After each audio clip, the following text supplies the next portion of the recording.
What's up, sports fans? Welcome to another episode of the Sports Mixtape podcast. We're going to be bringing you some quick hitters from the NBA today, going over our Week 14 NFL preview. We have got some good divisional matchups this week with some big playoff implications. Going to be doing a top 5 Nintendo theme before we get into our NFL contest and our betting and fantasy tips. So, you guys ready? I'm ready. Let's get it. All right, NBA season. We're about 20 to 21 or so games into the season this year. Jimmy, what is standing out to you from the hard court? I think the big thing to me this year is Victor Wembanyama. Speaking of big, he grew. I mean, this guy this year, his sophomore year, he's dominant so far. And I know it's early in the season, but he's averaging 26.2 points a game, 12.9 rebounds, 3.6 blocks, 50% shooting. I mean, there's nothing that this guy can't do. But we're seeing someone, I think, the likes of. I don't want to speak too soon, but you have Jordan, you have LeBron, and I really think Wembanyama, he's going to surpass the likes of Kevin Durant and all those guys. And he's got that competitive fire. Did you see the confrontation with Draymond Green after the dunk? Yeah, I love how he's got that competitive spirit for sure. How about the Oklahoma City Thunder? Is this team going to break the record? They're 20-1 on the season. They just got their second best player back. He didn't even play the first quarter of the season. Jalen Williams is back. Oklahoma City. Look, I think it's a 2, maybe 3-team race in the NBA. You've got Oklahoma City and Denver, a cut above, and I think if Houston can find a point guard or get it together, they're the third team that could be in the mix. The West is loaded once again. I feel like that's a theme every year, but Shai Gilgeous-Alexander, that Oklahoma City Thunder, that team plays phenomenal defense. They can have an off night offensively and still suffocate you with Lou Dort, with Caruso. Shai just seems to be getting better and better. I love watching that guy play the herky-jerky, the fast, slow. 20-1, that's a heck of a start to the season. I think 74 wins is in play for that team this year. They're dominant in all phases on the court. Like you mentioned, there's other teams, but right now, Oklahoma City Thunder, they're just above everyone else. And but look, we can't forget about the Lakers. Could LeBron start getting healthy and step it up? If he does, him and Luka, I mean, the Luka-Austin Reeves combo is ridiculous right now. I believe they're averaging 63 points a game between the two of them. Austin Reeves is a baller. Again, general manager malpractice. If you're not Dallas, how do you not at least get Austin Reeves in that debacle of a trade that they had for Luka? I don't know that we'll ever understand what went down there. No. I'll tell you what else has been fun to watch to start this NBA season. Tyrese Maxey up there in Philadelphia. Kid's averaging almost 41 minutes a game. I love when these guys play. I love the old school mentality. I'm not a big fan of the load management. But Maxey, over 32 points a game, over 7 assists a game. The guy looks like a track star out there. He is electric on a basketball court. Really fun to watch. Joel Embiid being out has made Maxey a star. And are the Sixers better off without Embiid? It's a legit question. I think the time has passed. Maybe you could trade Embiid. I don't know what you're going to get now with that contract. Yeah, at this point, I don't know what you would even get in return for him. I think he's kind of missed the boat on taking them to the finals and winning it. But now, like you said, you have Maxey, who's become a superstar. Yeah. Let's talk a little. I have not watched a whole lot of NBA this year. I usually don't watch until about playoff time. Watch the slam dunk contest, All-Star break, and all that. But Con Canuple. Oh, man. The rookie coming out. The guy, I think his best attribute is the catch and shoot 3-pointers. He's a Swiss Army knife. If you get him in motion and get him on the run, his catch and shoot abilities, top of the line. A legit basketball player. The guy can do it all. He can pass. He plays defense. He can dunk. He can shoot. He's he's like a Swiss Army knife. Yeah. I think that was a great pick for Charlotte, and I'm hoping Charlotte shows some signs of life. They got Brandon Miller out there. LaMelo's fun to watch, if nothing else. It's an exciting game you're going to get from him. But, staying in the East, how about the Detroit Pistons? Great to see them playing some good ball again. You got this Cade Cunningham, Jalen Duren, pick and roll. Cunningham is legit. Cade is averaging over 28 points a game, over 9 assists. Him and Jalen Duren, that pick and roll has been pretty nasty. So I'm hoping my Knicks in the East could come through. They're playing well right now, but they're going to have to step it up a little bit. This is the year that they wanted to reload a bit. New coach. We might be seeing a little bit of load management on this team, but the Knicks are right in it, and I think they're going to be contending in the playoffs in the East. Yeah, I think it's interesting. I've heard some rumblings through the trade rumor of, and the Knicks have been floated around a little bit, a straight-up 1-for-1 Anthony Davis for Karl Anthony Towns. How would you feel about a move like that in New York City? I like guys that actually could play. Stay on the court.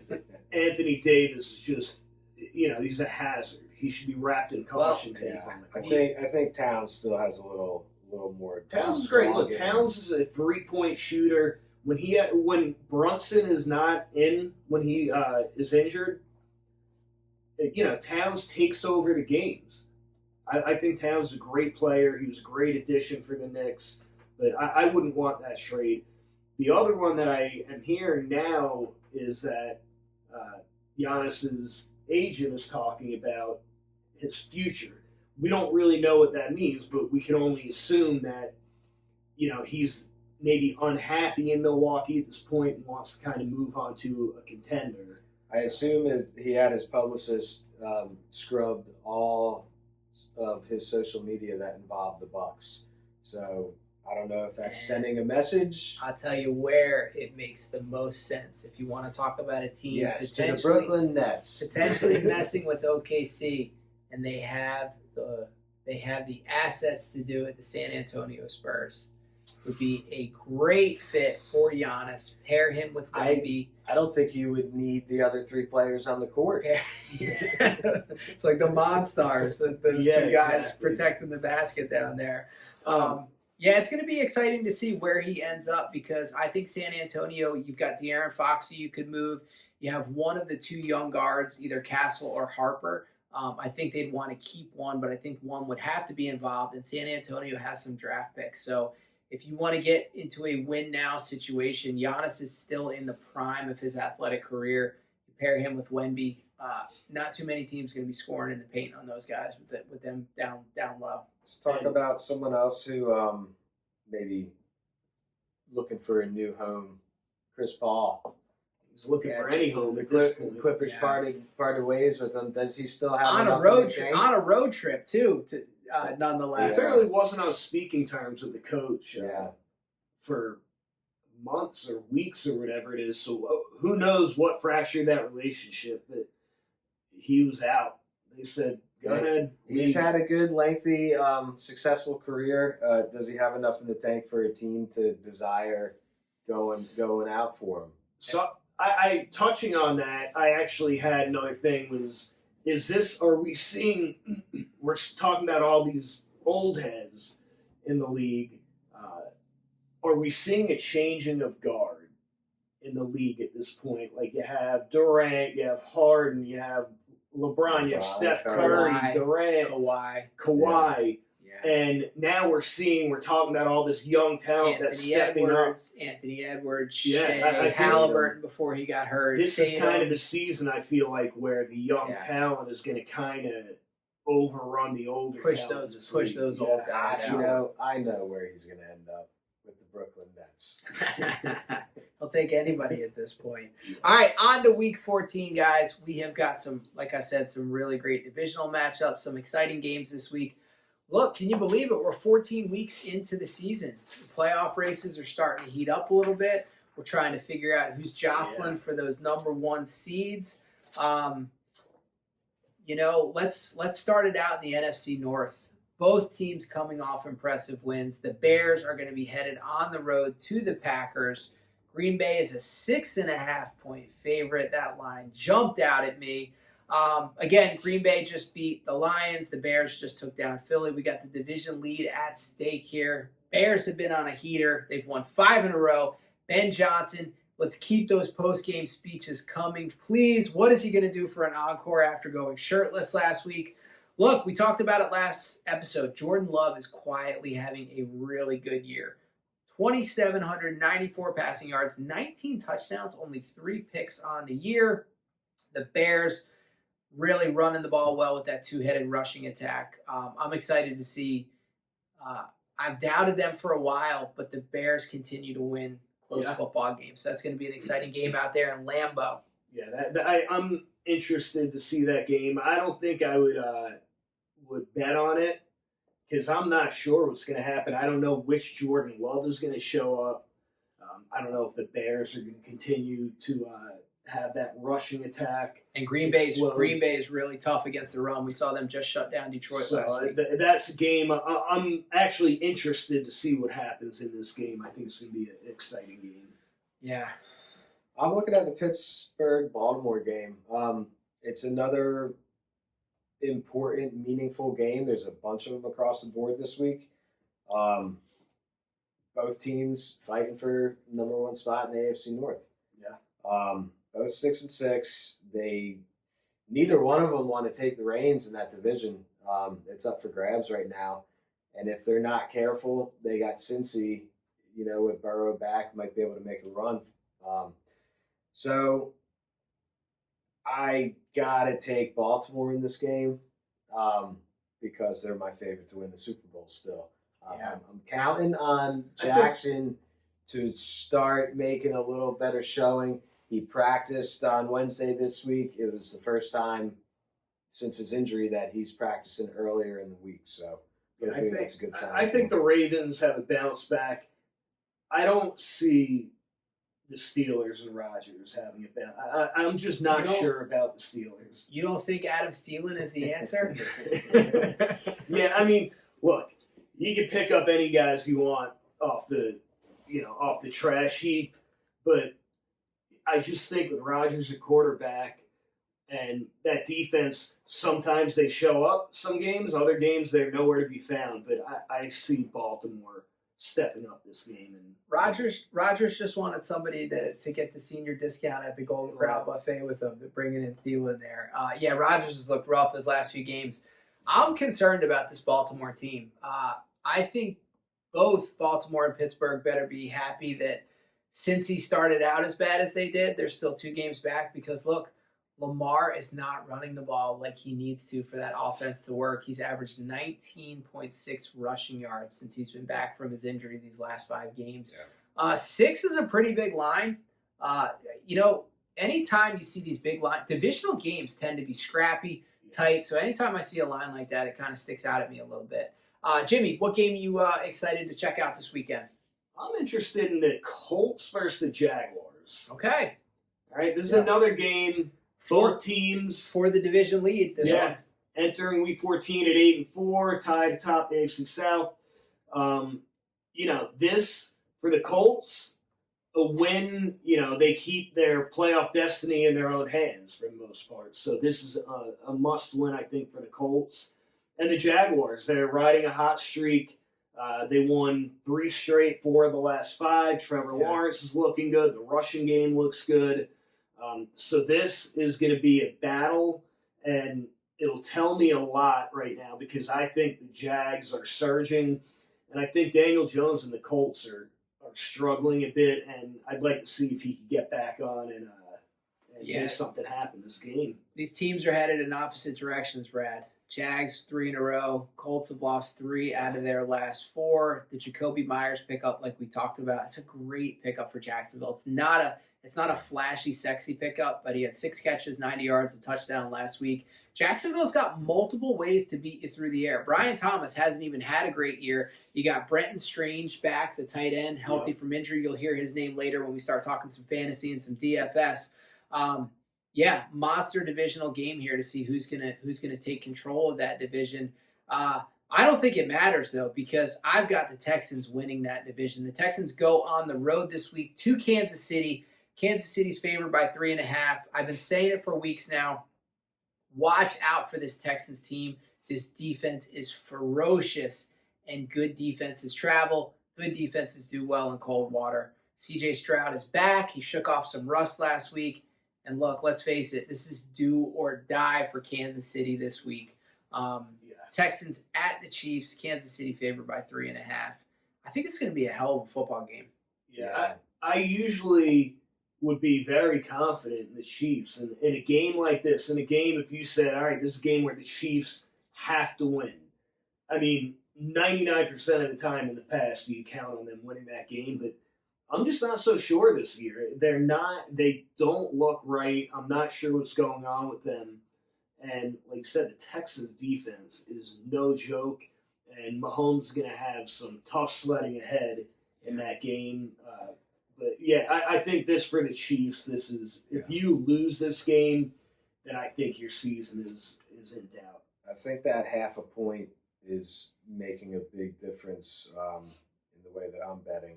You got 68% of the bets are on Kansas City right now. And good. Fade the public on that one. And the one concern is Houston has to go into Arrowhead. It's a tough place to play. Kansas City still has a decent defense. Mahomes somehow keeps that team in every game. They're not getting blown out. You got the crowd noise, and who knows which Stroud is going to show up. With that 3.5, though, I still think the Texans are going to cover it. Should be a really good football game. Yep. Look, we got another cold weather game up in Buffalo that should be pretty exciting because of the quarterback play. Bengals going on the road into Buffalo. Buffalo's a 5.5-point favorite in that game. Josh Allen versus Joe Burrow. I love quarterback matchups like this. I'm looking at Cincy's defense. I think rejuvenated defense. Yeah, we'll see. Joe Burrow being on the sidelines inspired them last week. I do have to say this about the Bills, though. They're winning games, but it's not like Josh Allen is putting up monster yards in the air. They're kind of winning. They're playing defense. They're kicking field goals. They're making turnovers happen. They have relied on James Cook this year. James Cook has had a monster season. He had 144 rushing yards last week. I believe he's already potentially over 1,200 yards on the season. That's the one thing Allen's missing is that big stud wide receiver. And it's got to be what they go after in the offseason this year. But I like Allen to bounce back and shred the Cincy defense this week. I think he's going to make a statement at home. He's had a couple ugly losses recently. And Buffalo's been a different team at home, much better team at home. And he's, even after these losses, though, you see him in his post-game interviews, and he's very calm and collected still. He's still focused. His head's still down. What is the over-under? It's 5.5. Buffalo's 5. That's a lot. I'm sorry, the over-under. Yeah. 41.5. That's it? That's it. Really? It's interesting. Yep. Yeah, that's going to be... no, sorry. That's the KC game. The Bills game was like 47.5. Yeah, that sounds. I think it went down a lot. I think it was up to about 52, and people were pounding the under. But yeah, I don't know. I still think that's going to be a pretty high scoring game, like you said. I don't see the Bengals stopping the Bills, but at the same time, Burrow's back, and he's back with a vengeance. So hey, another big game is the Thursday night game. Yeah, Dallas, Detroit. This is a huge game for Detroit. That is a gnarly division right now. And for Dallas, if Dallas wants to get into the playoffs, I think this is a must-win for Dallas. And you got Green Bay, Chicago at the other end of that division playing each other this week. So, that one's going to go down to the wire, to see who wins that division. If Dallas is for real, then we'll know after this game. 2 explosive offenses. 3 in a row. Yeah. Cowboys 3 in a row. And I'll tell you what, the Dallas defense that started the season very poorly, with the addition of Quinn and Williams, teams are not running the ball against Dallas like they had previously. Yeah. Again, that's Detroit's bread and butter. We talked about it, man. Those 2 wide receivers in Dallas, that is tough for a defense to game plan against. Not just one, but a 2-headed monster in George Pickens and CeeDee Lamb. Pickens has over 1,100 yards. CeeDee missed a couple games, has over 700 yards. It's alpha 1A and 1B. Yeah. Now, could the Lions miss the playoffs? Is that a possibility? Like, they have to win. They could. They have to start winning. What are they, 7-5 right now, the Lions? But they could miss the playoffs. I think you at least have to get to 10-7 in the NFC to have a wild card spot. And I'm not sure this game, if they don't have Amon-Ra, I mean, that's a huge factor. He is the go-to guy. He's your third down receiver. Yeah. He's who Goff relies on. So listed as questionable. I got a nice tasty parlay for us later for that. I'm sure you do. We're going to stay in the Cowboys division because they're creeping up on Philly. Philly's going on the road Monday Night Football to Los Angeles, playing the Chargers. 2 8-4 teams meeting up. Philly's a 3-point favorite. Look, the Eagles need a bounce-back game here. Got to see something from this offense. It's not been pretty the last couple of weeks. There are reports that Omarion Hampton may be back this week. That would be huge for the Chargers. He's a running back with a lot of juice. We just saw the Eagles get gashed by that Chicago run game.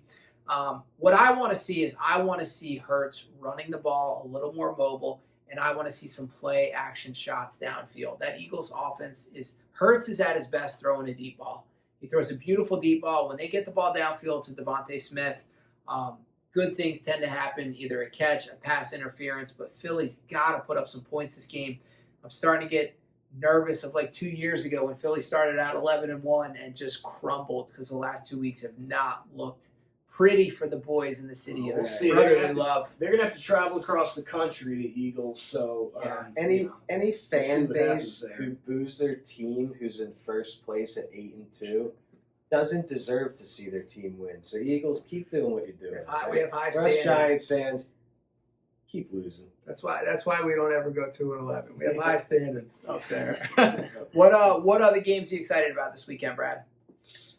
I think we covered all the ones that I had written down. I think those are the best. Yeah. I did want to say this. I actually saw this pop on when I was watching the Jets game. We're talking about a lot of close games this year, but entering this past week's games, 47 games with game-winning score in final 2 minutes of fourth quarter or overtime. It's the most all-time right now. So we have a lot of close games this year, a lot of overtime games, a lot of game-winning drives in the final 2 minutes in overtime. It's a lot of parity in the NFL. Yeah. Here's one I think is going to be close. The line shows it, but that Washington at Minnesota. After seeing Washington against Denver this week, I might throw some money on them at Minnesota because that was a terrible showing. If the Vikings start Max again, I believe that's his name. I think you gotta go with the Commanders. I couldn't believe my eyes when I watched that guy play. It was like -7 point something fantasy points. Well, he was playing with a blindfold on. I think. Some good games to look forward to this weekend. We're going to shift gears here. We've got a top 5 for you. You know, this is the time of year we're coming off of Thanksgiving, headed into the holiday season.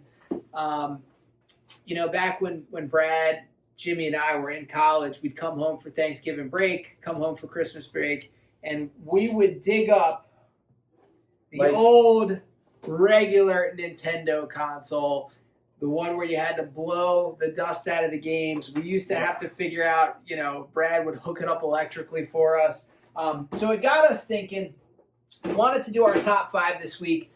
the top 5 all-time regular Nintendo games. So we're going to let me interrupt real quick though, because I have a Freddy's corner here. You know, these damn kids these days, they don't even realize what it took for us to entertain ourselves. The lengths we had to go through just to get a game to work. Blowing in it, trying to jam it in a certain angle, wiggle it side to side. Oh yeah. But that was part of the fun. You had to fight the system if you wanted to actually play the game. You had to earn it. I'm sick and tired of seeing these Ready Player One games out here. Talking about you couldn't save any of your progress when we were playing the old NES. You had to play for like 15 hours straight. You had to pull an all-nighter. It was win the game or start from the beginning again. You had to leave the console on, turn the TV off, then the next day that was back dangerous because with the regular Nintendo, you never knew. You could come back and there would be colored lines all over. I mean, you never knew. It was a risk to pause a game. Yeah, absolutely. So we're going to be giving you our top 5. Starting at number 5, Jimmy, why don't you kick this one off? Your 5th ranked regular Nintendo game of all time. Speaking of the cartridges, just for you young whippersnappers out there, this is what we were working with here. This thing would get dust all up on the underside here. You'd have to get it in just right where it fit just snug, wiggle it around. It doubled as a harmonica. Exactly. It should have been an Olympic sport trying to get the cartridge to work. And you always had that one friend who was like a master at it. He just he had the touch, he had the gift. Jimmy, who you got at number 5? All right, so this is a tough list to put together because we're talking about nostalgia, childhood gaming, right now our prime. So there was a million games that I liked, but I really had to narrow it down and think, what did I play the most? What did I enjoy? And so number 5, I'm going to go with the Teenage Mutant Ninja Turtles. Oh, it's a great game. Is it the arcade version? Yes. The arcade version. Great. It was such a fun game. You could play as each of the different turtles, each of the weapon. Get some pepperoni pizza to power up. Yeah, you could transfer out if you were low on stamina. You could transfer out. It was awesome. You go into the sewers. Going to different buildings. Just love getting to fight Bebop and Rocksteady. Yeah, it had all the villains in there. It was clean, colorful, and there was nothing like when your parents would get a pepperoni pizza from Domino's, Little Caesars, and you get grease all over the controller. Yeah, it was, and now, don't get me wrong, that was a really hard game. Like, for anyone that's ever played it, to try and beat the entire game, I mean, it got intense, but I mean, I couldn't even tell you the amount of hours every night when I got that game playing. Now, speaking of the Teenage Mutant Ninja Turtles, who was your favorite Ninja Turtle? I was a Raphael guy.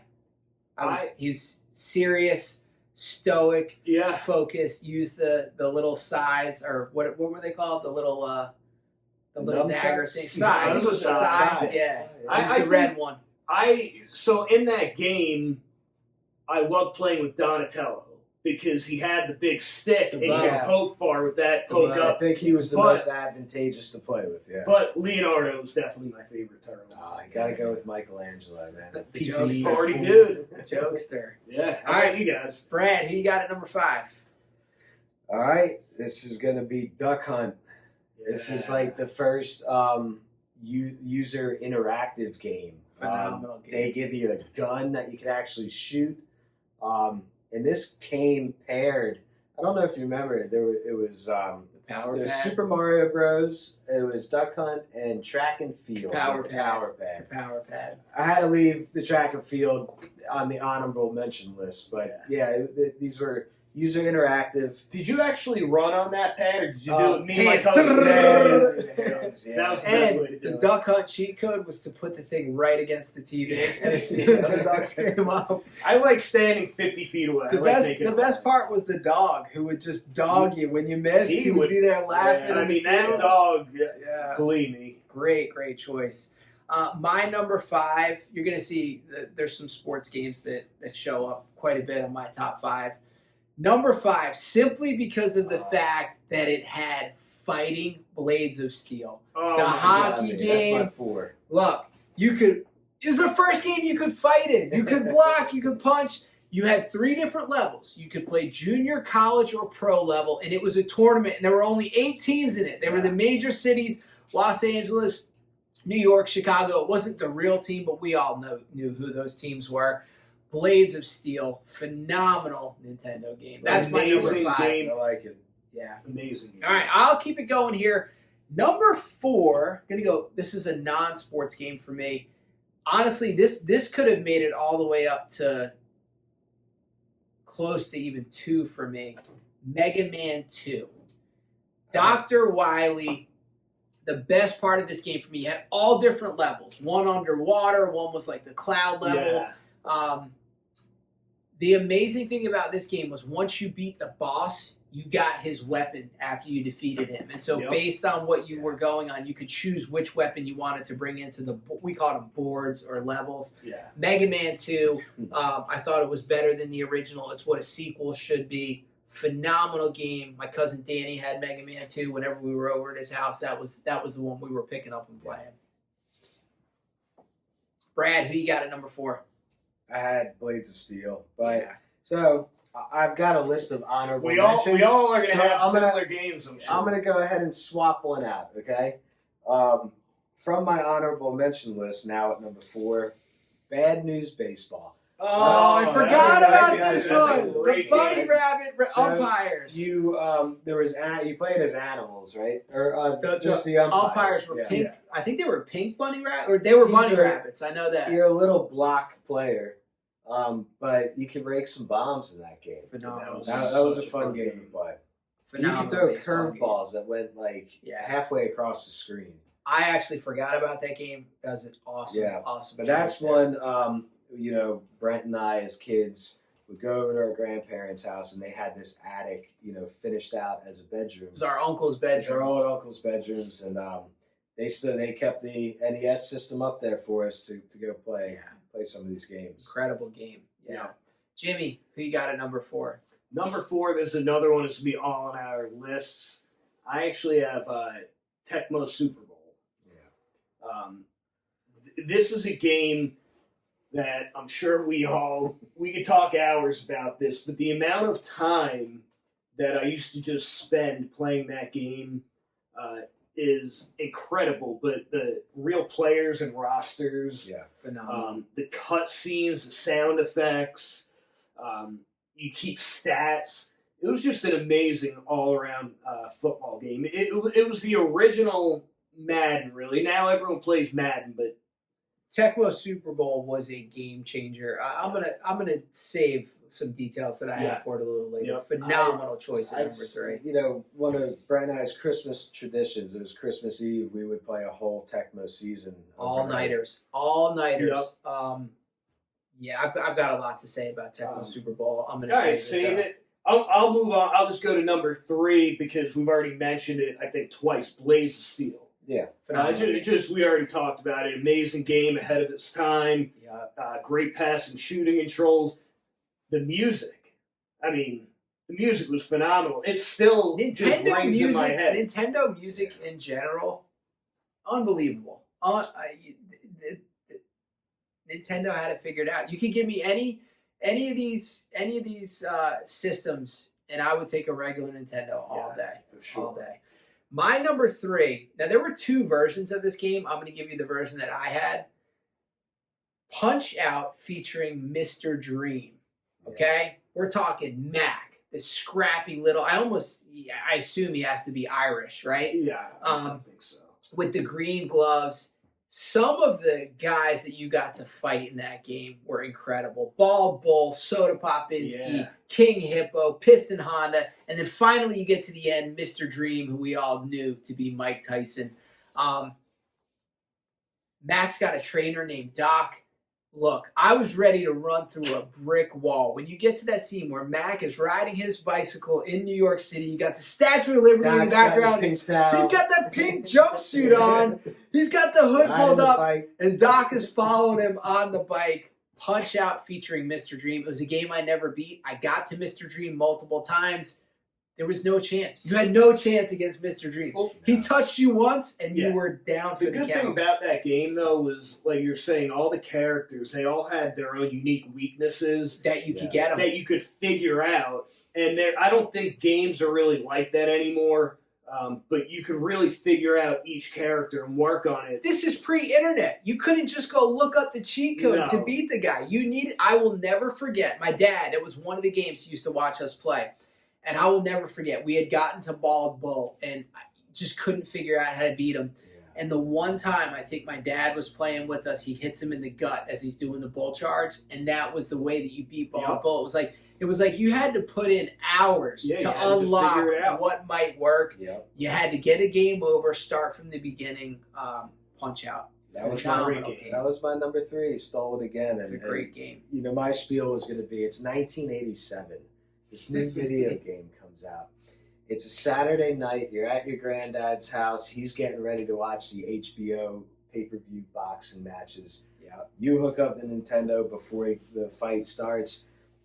Glass Joe, Von Kaiser, Don Flamingo, Piston Honda, King Hippo, Great Tiger. We got Bald Great Bull. Tiger, and you had to hit him when his little thing would flash. Let's not forget about Soda Popinski. Yeah, Oh, yeah. All right, Mr. Sandman, Macho Man, Mike Tyson, and Mr. Dream. Macho Man was tough. It was a great one. But since you took it, I got another honorable mention to throw in at my number 3. California Games. Ooh. I don't know if you guys I remember. don't know what this that one. is. Hacky sack. You had about 5 or so different games you could play within this game. You had surfing, skateboarding, rollerblading, hacky sack, and frisbee, I believe it was. Great game. But yeah, it was more the adventure games. Speaking about games like that, do you remember? I think there was a game called Skate or Die and Ski or Die. Skate or Die, yeah. And along the lines Those are of fun. those games as well too. Do you guys remember TNC Surf with the Yes. gorilla and the lizard? You'd have great white You'd sharks trying to you'd eat surf you. with the gorilla. You'd skate with the lizard. Yeah. Oh man, I could go on and on. Give us your number 2, Brad. So that just reminded me of one that I think you're really going to appreciate, and I'm going to swap it out because I think I know your number 2 or your number 1. So I'll let you have that glory. Let's go with Rampage. Oh You're man, a gorilla. You're Godzilla. You're climbing phenomenal buildings. game. You're tearing Oh, down yeah. cities. This was a game kind of like a Donkey Kong style game where Yes. Yeah. the whole point of the game was total destruction. You could climb skyscrapers, grab helicopters out of the air, eat them. It was an amazing game. Phenomenal choice, Brad. You have surprised me with just 2 games that had completely escaped my memory. Wow. Yeah. Yeah. God, we got to get all these games and play them. Yeah, We got to yeah. play all our top fives. Jimmy, who did you have at your number 2 spot? My number 2, I had the game DuckTales. Yes, good one. Now, if no one's ever played this game, it was kind of like, it was different than a lot of these other games. It had Um, graphics. The graphics The were top of the graphics line. were for them. great. Scrooge McDuck, he had a pogo stick. You had the cane where you whack rocks up into enemies. And every level, there was like you were saying, you had to play this stuff a lot to figure it out. But every level, there was like hidden areas that you had to figure out. You could get into and get different coins. Yeah. And all that. But, and the music was on another level again. But that game, I mean, that's a core memory with my cousins playing that game, just pulling all-nighters. Yeah. But amazing game. If you haven't played it, check it out. Number 2 for me. This was a real challenge. Number 2 and number 1. Both games near and dear to my heart. I And think I number know which 2, way you want. at number 2 though, I've got to go. Jimmy already mentioned it. Tecmo Super Bowl. Yeah. If you don't know, now you know. Quarterback number 12. There were only like a handful of players in that game that weren't the real name. I think it was because of licensing ones. Yeah, And the yeah. Eagles, Randall Cunningham was QB number 12. This game gave us the all-time greatest video game star, Bo Jackson.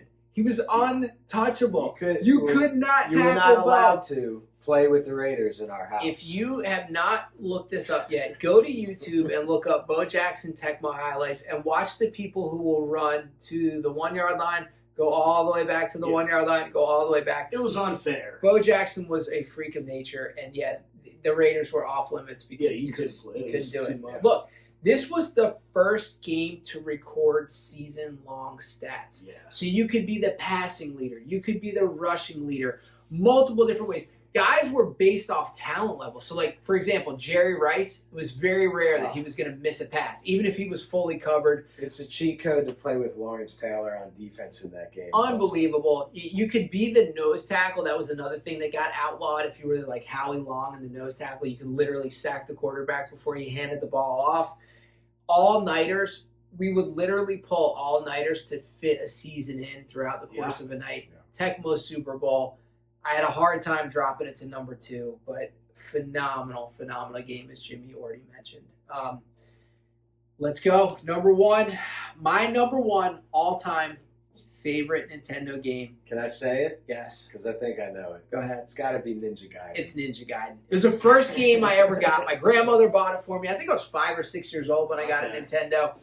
My dad, Brad, would sit while we played this game. I don't think I ever Brad might got not a chance to play that game. Ever. Not once. Ryu, greatest character of all time. Look, the best part of this game, besides the gameplay, which was very challenging, I never beat Ninja Gaiden. That's what Jimmy touched on it earlier. Nintendo games were not easy to beat. You could get to the final boss guy, but it wasn't. You didn't have multiple opportunities to try to beat him. You had 3 chances. Start at the beginning. You had 3 chances, 3 lives, whatever it was, and game over. Yeah. And so I can't count the amount of times you made it to that final boss. The story. He shot lightning, all kinds of stuff. It was great. Unbelievable. But Ryu was incredible. He would do this jump twist. He could shoot ninja stars. He had the ninja star that would keep going. It was like a boomerang until you caught it. Fireballs. Look, the storyline between levels in this game was the best part of the game. It was like watching a movie. You were learning about how Ryu's... the movie hasn't been made, I don't know. 100%. You were learning about why Ryu's father had been killed in this whole mission. You had the jungle level where he's climbing up walls and the eagles are attacking you. Ninja Gaiden, all-time top Nintendo. Where you at, Jackie Chan? Make the movie. Yeah, somebody make that movie. It's too old now. Yeah. Brad, who do you have as your number 1 all-time Nintendo This game? one, because, when we, my Aunt Diane, who made the best rice pudding in the world, she used to babysit me when I was little and used to let me watch The Simpsons. So this is The Simpsons, Bart versus the Space Mutants. Great game. This was one of my favorite games. It was. You had to use X-ray vision to find different objects. Great. These space mutant aliens were hiding in throughout the community, dressed as main characters from The Simpsons. Bart would have to destroy them. He would ride his skateboard around. You could get turned into Bartman at certain use a skateboard points. as a weapon. Yeah, such a good game. Yeah, you could turn into purple cape and mask, be Bartman for a little bit. But that one, I didn't get a whole lot of time with the controller in our house. So that one I would sneak away. That's a good game. I definitely had that game. Jamie, give us your top dog when regular Nintendo. So I can't even believe that no one even mentioned this in their top 5. I'm a little disappointed. I know. But this is the perfect Nintendo game. Now, if I had one, I'd play it right now because I have a feeling where he's going with this. I'm just going to play a flute right now. Exactly. Yeah. Super Mario Brothers 3. Number 3. Number 3. It just, you could fly. You had the Toad suit. Swimming. The different levels, the desert level, the ice level, the giant world level, the sand level. You have warp whistles where you skip worlds. What was it? A flying squirrel or a raccoon suit? What's your take? I think a raccoon. Right? Yeah. But that to me, that game, and that was a game that once you figured out warp whistles, you kind of get to the end of the game. But that was not an easy task. The amount of times that I spent hours at night just on those final levels that I couldn't beat. And that's another phenomenal soundtrack. When you entered the castles and you heard that like dooming music and having to jump over the lava. Yep. And another one, when you got to the bosses on those castles, you'd collect the little saber with the jewel on the end. It's just such a fun game to play for me. There's so much you could do in there. And it was also premiered in an all-time great childhood movie, The Wizard. That's the game that he's playing at the end. And then Fred Savage. And so I had Super Mario Brothers, the original, on the list. Didn't make the top 5. It's a good game, but a couple other games that I saw. Do you guys remember the Batman Nintendo game? Yes. Yep. That was a great game. Double Dragon 2. Yes. The games that were off, and I'm surprised Contra didn't make the list. But these Excite games, Bike I had Excite Bike on my honorable mention. You could search top games, and a lot of people have Zelda. Leave Zelda off this list. I like Zelda. I have them probably in the top 20, but it just couldn't crack the top 10 for me. I got one for you, Brent. Kid Icarus. Anybody remember Kid Yes. Icarus? Do you remember? All right. Let me. I've got 2 nostalgic ones for you. Do you remember Kung Fu? The 2 little guys. Yes. Yes. Great. That was great. But speaking of, before you get to your next one, I love games where 2 people could play at the same time, like Double Dragon 2, Kung Fu. You didn't have to wait for the other guy. You were both able to get out. And how about Noah's Ark? Do you remember It was the Bible. The Bible game. Yes. You had to collect animals and put them on the ship. I mean, that sounds like fun. But a couple more honorable mentions. Spy Hunter, great racing game. Yeah. You remember Master Blaster? I've got Master Blaster. Did anyone mention Contra? I just said it just now. Yeah. Now how about up, down, down, select, start, select, A, B, A, B, select, start, something like that. How about Excite Bike? Yes, you can build make your own tracks, right? Bubble Bobble. Bubble Remember Bobble, that game? yeah. God, I was obsessed with that game for like a little while. How about Battletoads? Oh, Yes. That one, and then So good. River City Ransom. You were in a Chicago gang.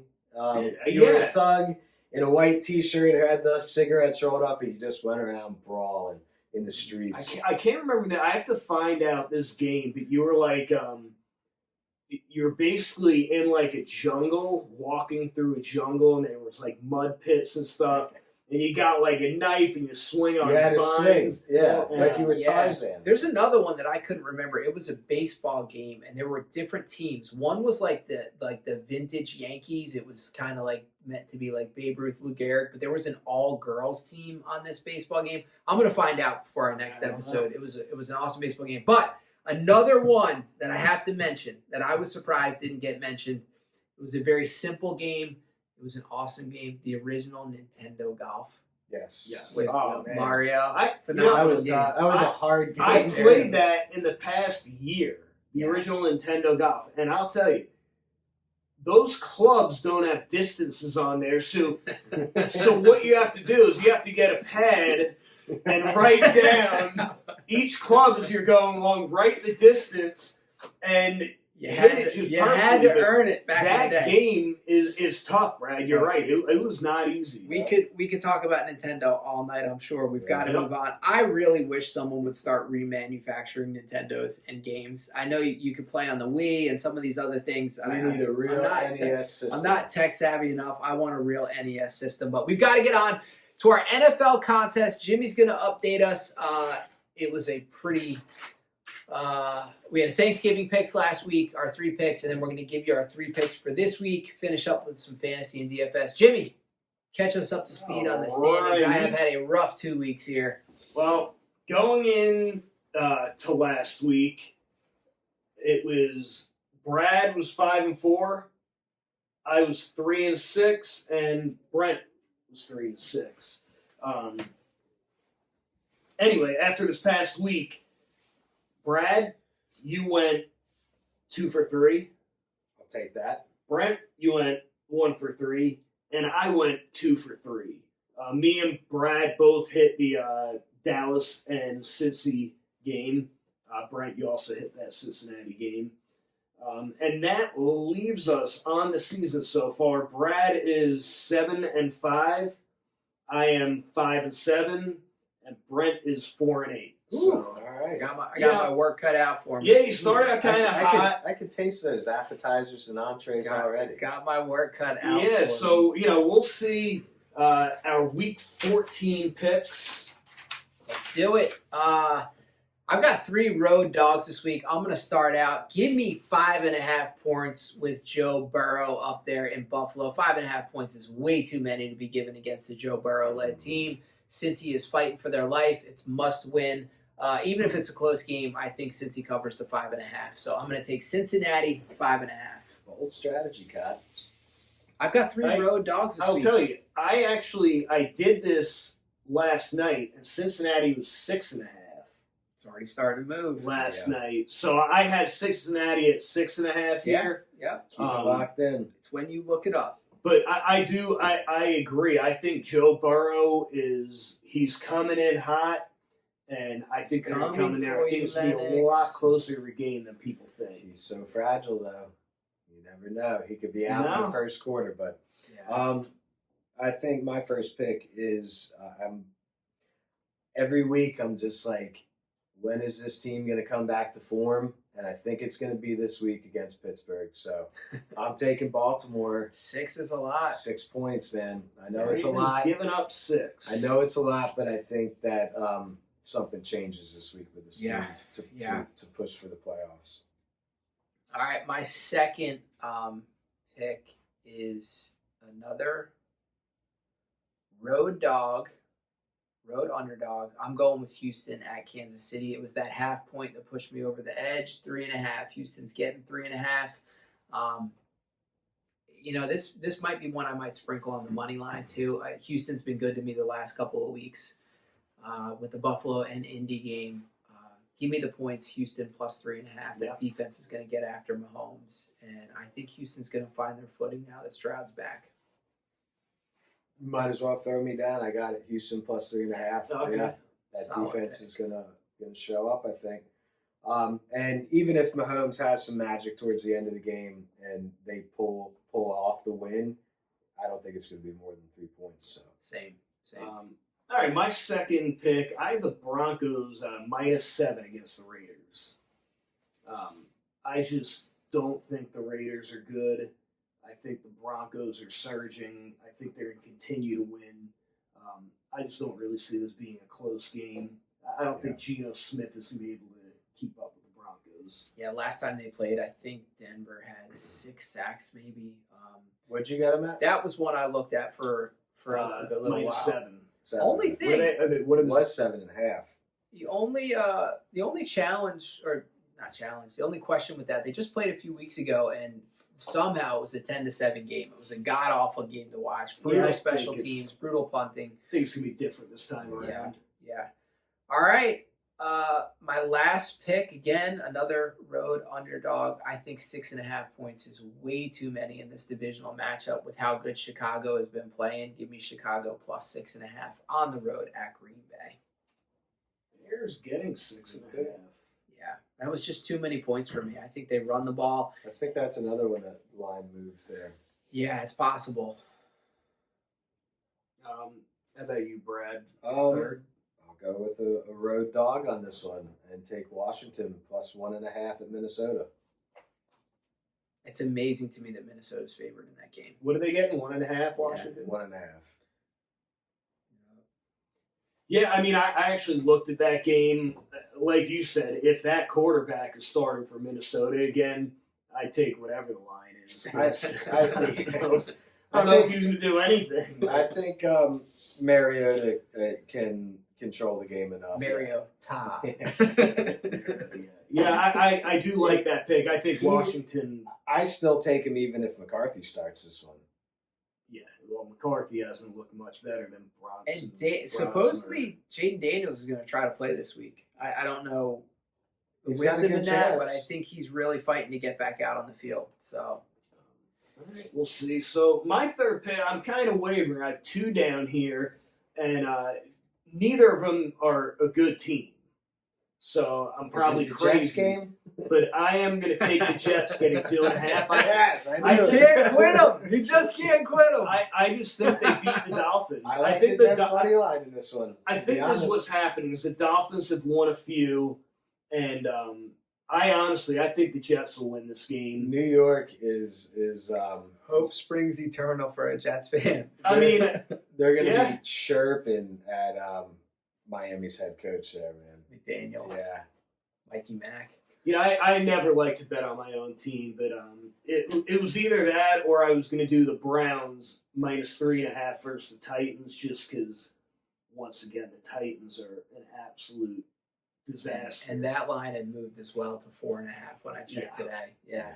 All right, so we're going to go over some fantasy DFS stuff here, and then we're going to be on to Brad, the parlay kid. Always likes to give us some good parlays. So any fantasy or DFS that you guys have, I would say in the fantasy world, Brenton Strange, the Jacksonville tight end, I think Jimmy picked him up in our league. That's a great pickup. He's had a couple big weeks.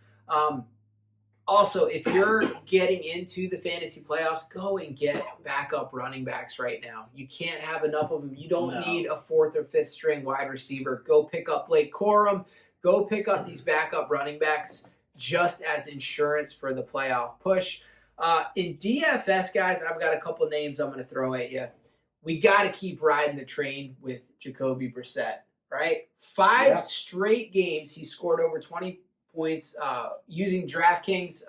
He's only $5,700. I also like, if you want to go an affordable route on DraftKings this week, Tyrod Taylor, $4,900 on DraftKings. I've got a couple. You go ahead and pick him. So that I can beat you. I've got a couple running backs to give you this week too. RJ Harvey out in Denver. He's the healthiest back out there. He's $5,700. And I tell you what, Devin Neal, the New Orleans running back, got a bunch of touches last week. I don't think Kamara is going to play at 5,000. I think he could be some value for your DFS lineups this week. What do you guys got for fantasy or betting? I like DFS. If St. Brown is out, I think Jameson Williams has a huge game.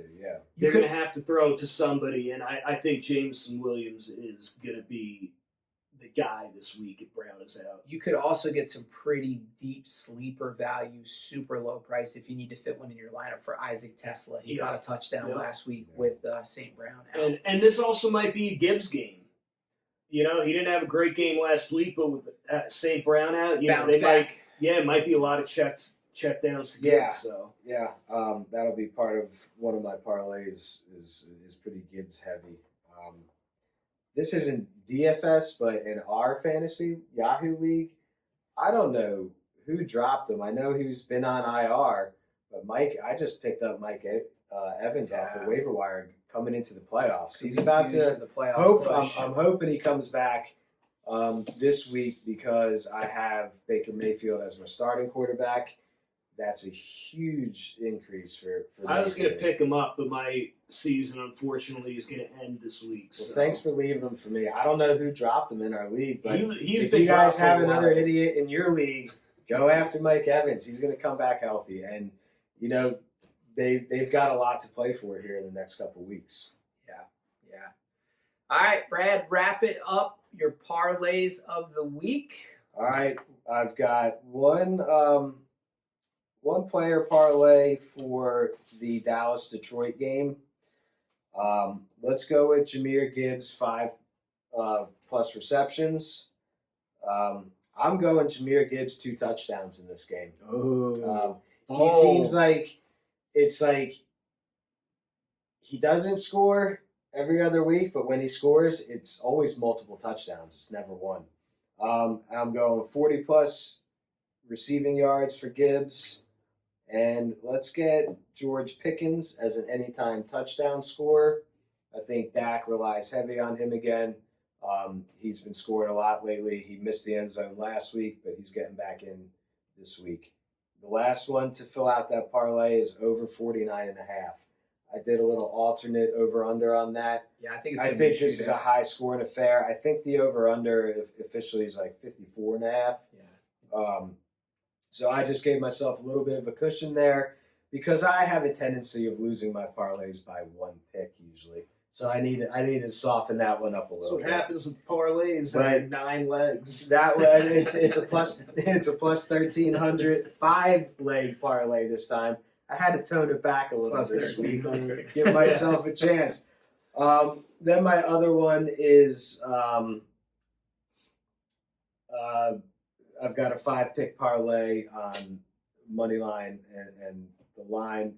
I've got Detroit Lions money line, Buffalo Bills -5.5 at home, Ravens -6, Packers -6.5, and the Chiefs money line. Go big or go home. Sometimes you I got love to. it. Go big or go Yeah. home. Jimmy, anything else before we wrap it up? No, I don't know why I'm beating on this Dallas Lions game, but Dallas. What is it? Do you have the Dallas line right now? I checked before. I think I last night they were getting 3. It's 3 still. It was 3. It was 3 today. Before Yeah, I mean, coming. I look. Dallas might just straight up win that game. So to me, It's surprising. that's not a crazy bet. That's what I like to try to find. I call it a money line parlay. I like to find 2 dogs and pair them together on a money line parlay, and I could definitely see Dallas and Houston both winning outright this week. Yeah. So, Yep. all right. Until next time, folks, go ahead and click that like button. Give us a subscribe. We will be back next week with more NFL, recapping some fun games, top 5s, drafts, sports mixtape. Until next time, peace.